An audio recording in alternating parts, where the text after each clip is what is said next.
இங்கே வந்தவர்கள் எல்லாரும் நான் சொன்ன முதல் உயிரே உறவே தமிழே என்ற வரவேற்பில் அடங்கி விடுவார்கள். இவர்கள் பதவிக்கு மரியாதை கொடுக்க வேண்டும் என்பதற்காக தனியாக அதை பிரித்து சொன்னேன், அவ்வளவுதான். மற்றபடி எப்படி நண்பர் அமைச்சர் தம்பி எப்படி இங்கே வந்தாரோ, ஊர் வேறு வேறையாக இருந்தாலும் அவர் சொந்த ஊரிலிருந்து வந்தவர்களாகத்தான் மற்றவர்களையும் நீங்கள் கொள்ள வேண்டும். அன்பில் வந்தவர்கள் தான் அனைவருமே. அன்பில் என்பது அவர் வாழ்ந்த இடம், அதனால் அவர் இங்கு வந்ததில் எனக்கு ஆச்சரியமே இல்லை. அன்பு கட்சி தாண்டியது. அண்ணாவின் மேல் எனக்கு இருக்கும் அன்பும் அப்படிப்பட்டதுதான். அவர்கள் பிள்ளைகள் எல்லாருக்கும்,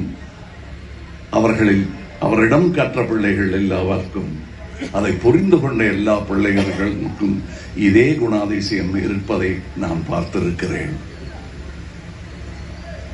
பதவி வரும்போது பணிவு வர வேண்டும், துணிவும் வர வேண்டும் தோழா என்று சொன்னார்கள்.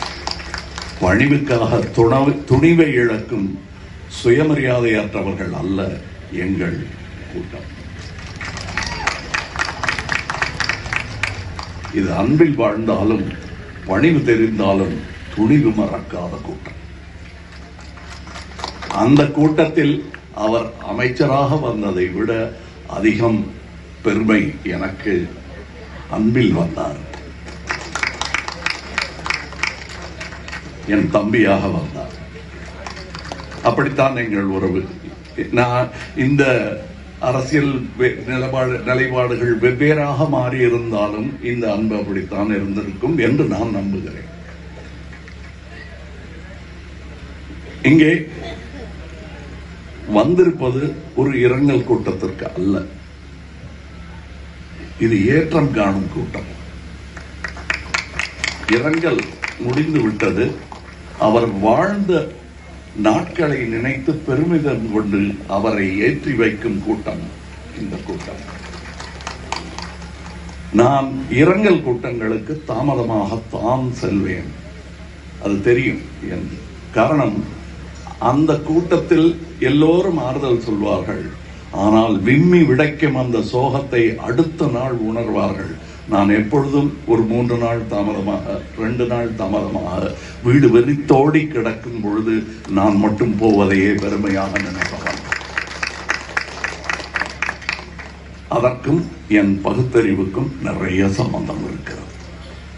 அதுதான் பகுத்தறிவு. ஒன்றை நிராகரிப்பதல்ல பகுத்தறிவு. ஒன்றை புரிந்து கொண்டு தேவையான அளவு நாம் அதில் இடைபடுவதும் பங்கேற்பதும் இருக்க வேண்டும். அவ்வளவுதான் பகுத்தறிவு. அதற்கு மேல் இல்லை என்று சொல்வது என் இஷ்டம், உண்டு என்று சொல்வது உன் இஷ்டம். ஆக அப்பப்ப அட்ஜஸ்ட் பண்ணிப்பீங்களான்னு, அட்ஜஸ்ட் பண்றதுதான் வாழ்க்கையே. அவரும் இருக்கணும், நானும் இருப்பேன். அதுதான் பகுத்தறிவு. இப்பொழுது இங்கே படத்துக்கு ஃப்ரேம் கட்டி மாட்டிட்டீங்க, அது அவர் உருவத்திற்கானது. அவர் செயலுக்கான ஃப்ரேம் எங்க போடணும்னா, நீங்க போட்டது சிற்றப்பனுக்கான அடிக்கல் நாட்டு விழா.